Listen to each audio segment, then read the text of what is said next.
तो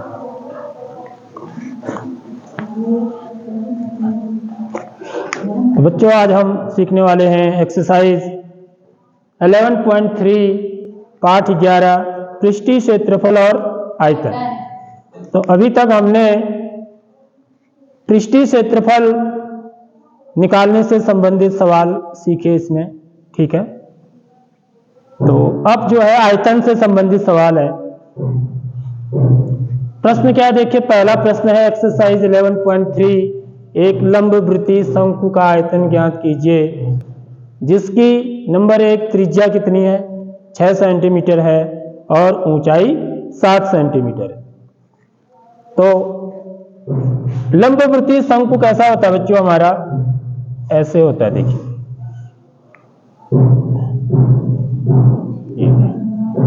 ठीक।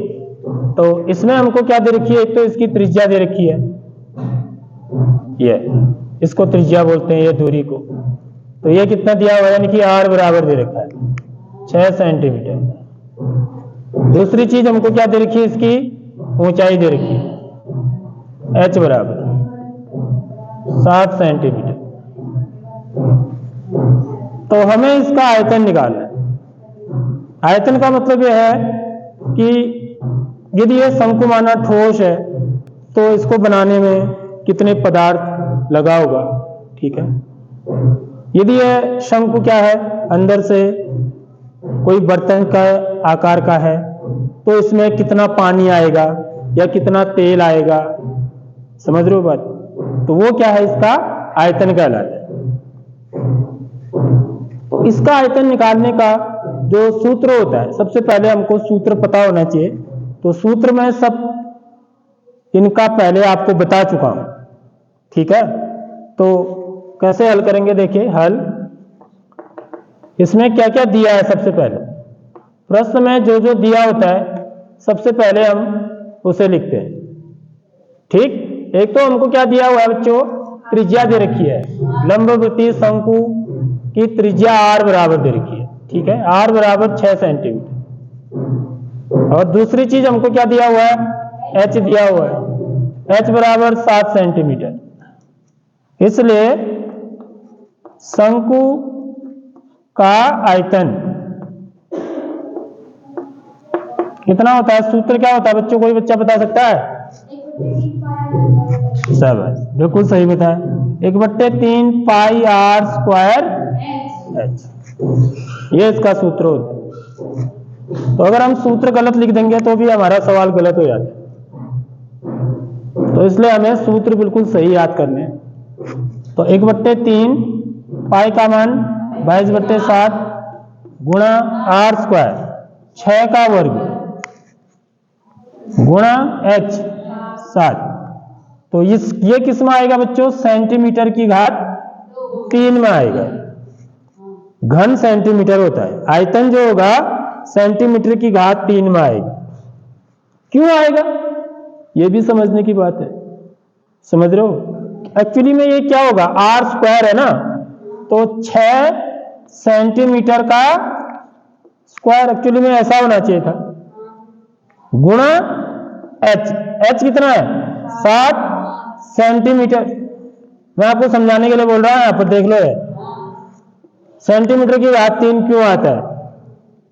तो यहां पर क्या होगा बच्चों, देखो मैंने खाली 6 का ही वर्ग लिखा है ना, मैं अभी इकाई को हटा देता हूं जब भी मैं प्रश्न हल करता हूं, समझ रहे हो। लेकिन इकाई हटती नहीं है, वैसे है इकाई वहां पर मौजूद है हो हमेशा, समझ रहे हो। तो मैंने गुणा करके लास्ट में ही लिख दिया ऐसा, लेकिन ये आया कैसे सेंटीमीटर की घात 3, ये बताना चाह रहा हूं आपको। तो यहां से मैं क्या करूंगा, 6 का तो वर्ग करूंगा ही, साथ में किसका वर्ग भी होगा, सेंटीमीटर का भी तो वर्ग होगा ना, गुणा 7 गुणा सेंटीमीटर। इसको मैं ऐसे लिख सकता हूं, समझ रहे हो बात। 7 सेंटीमीटर का मतलब क्या हुआ, 7 गुणा सेंटीमीटर, 7 सेंटीमीटर से गुणा है। अब देखिए मैं ये तो मैंने यहां लिख दिए, देखो ये 6 का वर्ग गुणा 7 तो लिख दिया ना, मैंने ये चीज नहीं लिखी है, ये चीज नहीं लिखी मैंने, ये चीज मैंने एक ही साथ कर दिया यहां पर। तो ये चीज ऐसा क्यों आया यहां पर इतना, ये देखिए ये क्या सेंटीमीटर की घात 2 है, गुणा ये क्या है, सेंटीमीटर है, तो इसकी घात कितनी होगी, 1 होगी। तो हमारा जो घातांक का नियम जो है वो क्या कहता है, a की घात m गुणा a की घात n बराबर, यदि आधार समान है तो गुणा करने में घातों को जोड़ देते हैं, a की घात m धन n हो जाता है। तो सेंटीमीटर की घात 2 गुणा सेंटीमीटर की घात 1, ध्यान से समझिए इस बात को, क्योंकि ये बहुत ही इंपॉर्टेंट बात होती है, क्योंकि हम कई बार इस पर गौर नहीं करते ज्यादा, तो इस पर गौर करना बहुत जरूरी है। क्यों है देख लो। तो ये क्या हो जाएगा, सेंटीमीटर की घात 2 धन 1 हो जाएगा, तो यानी कि सेंटीमीटर की घात कितना हो जाएगा बच्चों, 3। इसलिए मैंने सीधे लिख दिया। देखो इतना काम मैंने ना, ये इतना करना था, मैंने सीधे ही लिख दिया इसको। एक्चुअली में सीधे नहीं होगा, आपको ये चीज समझनी पड़ेगी पूरी कि ये सेंटीमीटर की घात 3 क्यों आया। आगे बात समझ में, क्योंकि यहां सेंटीमीटर का क्या होगा, वर्ग होगा, यहां 7 भी सेंटीमीटर में है, तो सेंटीमीटर की घात 2 गुणा सेंटीमीटर बराबर कितना हो जाएगा, सेंटीमीटर की घात 3 हो जाएगा। क्लियर बात। तो इस चीज को हमको ध्यान रखना है।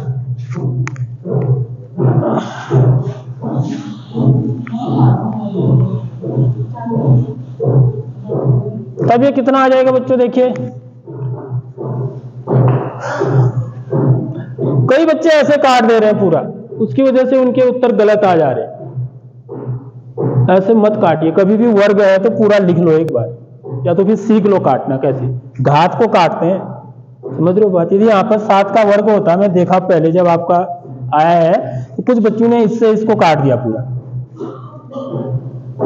ये थोड़ी कटता है, इसकी घात एक घात कम हो जाएगी ना, क्योंकि घातांक का नियम लगता है यहाँ पर भी।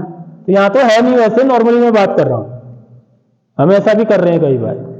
तो 7 का भाग 7 में एक बार चला जाए, तो 7 से 7 कट गया, इसी को कटना बोलते हैं। अब ये कितना आ जाएगा, देखिए 1/3 गुणा 22 गुणा 6 गुणा 6 सेंटीमीटर की घात 3। समझ रहे हो बात। अब 3 कहाँ है, यहाँ हर में है, यहाँ 6 कहाँ है, अंश में है, तो हर से अंश में हम भाग दे सकते हैं, ठीक, उसी को काटना बोलते हैं। 3 कम 3, 3 दूनी 6, तो 3 से भाग दे दिया मैंने, कहाँ, अंश में भी हर में भी। अब कितना आ जाएगा, ये देखिए 22 दूनी 44 गुणा 6 सेंटीमीटर की घात 3, तो 4 6 24 का 4 हासिल 2, 4 6 24 और 2 26, 264 सेंटीमीटर क्यूब। इसको क्या बोलते हैं, सेंटीमीटर क्यूब बोलते हैं, या घन सेंटीमीटर भी बोलते हैं।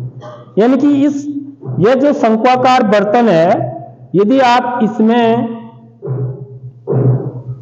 कोई पदार्थ डालेंगे, ठीक है, तो कितना पदार्थ हम डाल सकते हैं इसके अंदर,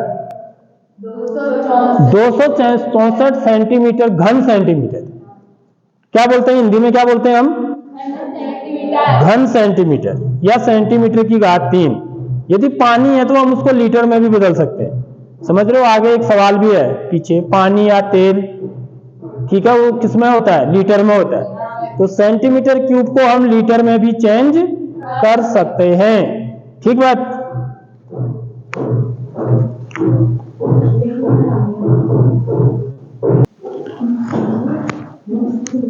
देखिए इसी प्रश्न का दूसरा पार्ट है, जिसमें दिया है कि ये भी एक क्या है, लंब वृत्तीय शंकु है, जिसकी त्रिज्या जो है 3.5 सेंटीमीटर है और ऊंचाई 12 सेंटीमीटर है। जरूरी नहीं कि ऐसा ही है, ऐसा भी हो सकता है, ये कहो ऐसे बनाओ या ऐसे बनाओ, एक ही बात है। यदि बर्तन है तो ऐसे भी होगा ना, तो मैं उसे भी कर लूंगा, ऊपर कर लूंगा। तो ये इसकी त्रिज्या r, ये इसकी ऊंचाई यहां से यहां तक। तो यहां पर त्रिज्या कितनी दे रखी है बच्चों, 3.5 सेंटीमीटर, और ऊंचाई कितनी दे रखी है, 12 सेंटीमीटर। तो जब भी हम आयतन निकालते हैं, तो आयतन निकालने में तिर्यक ऊंचाई की जरूरत नहीं होती है, क्योंकि इसके सूत्र में L नहीं आता है। ठीक है, लेकिन आपसे घुमा के सवाल पूछा जा सकता है, L दे रखा है, H दे रखा है आपको, तो आपको R निकालना पड़ेगा। समझ रहे हो बात, त्रिज्या निकालनी जरूरी है।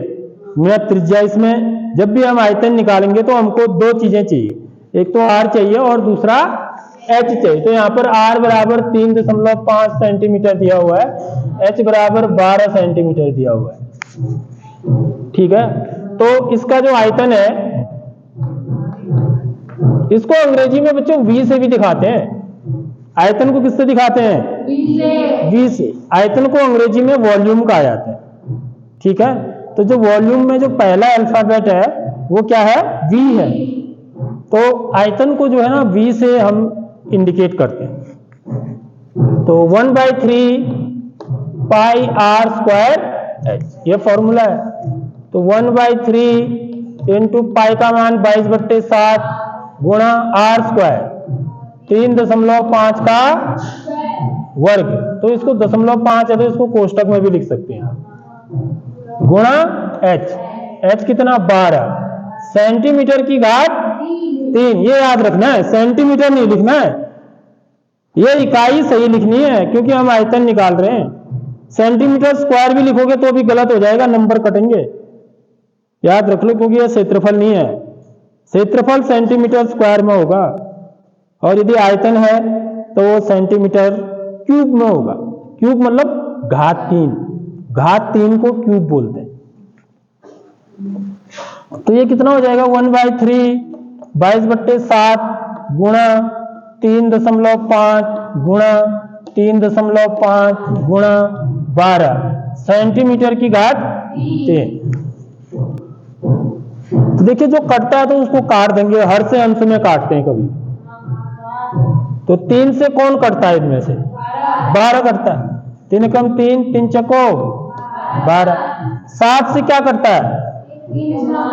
3.5 कट जाएगा।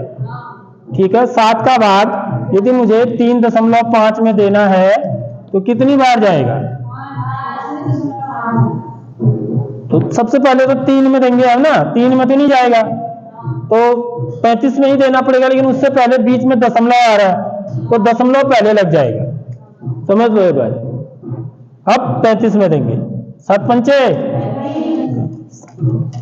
ठीक है, घटाएंगे तो शेष 0 आएगा, यानी कि 0.5 बार। ठीक है, ये 7 का भाग 7 में कितनी बार गया? 1 बार। तो ऐसे काटा जाता है, ये चीज भी समझ लो। बहुत ही बेसिक से बता रहा हूं मैं चीजों को, तो यहां पर ध्यान से समझिए आप। तब ये कितना आ जाएगा बच्चों? देखिए 22 गुणा 0.5 गुणा 3.5 गुणा 4 सेंटीमीटर की घात 3। इसको बहुत ध्यान से उतारना चाहिए नीचे, कहीं मेरा कोई छूट न जाए। समझ रहे हो? नहीं तो फिर उत्तर गलत आ जाएगा।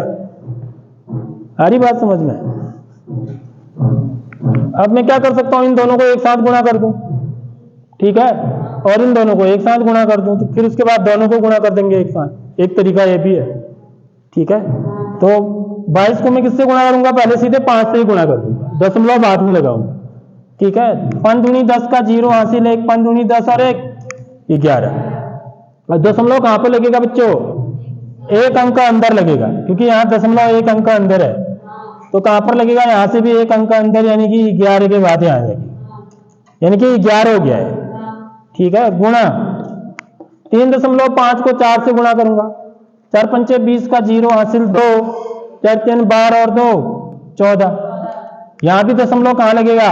यहाँ एक अंक का अंदर है तो यहाँ भी एक अंक का अंदर लगेगा। सेंटीमीटर की घात 3। आगे बात समझ में? अब क्या बन गया है? 11 गुणा 14 बन गया है, सीधे सीधे। समझ रहे हो इसको? 11 गुणा 14, उत्तर कितना हो जाएगा?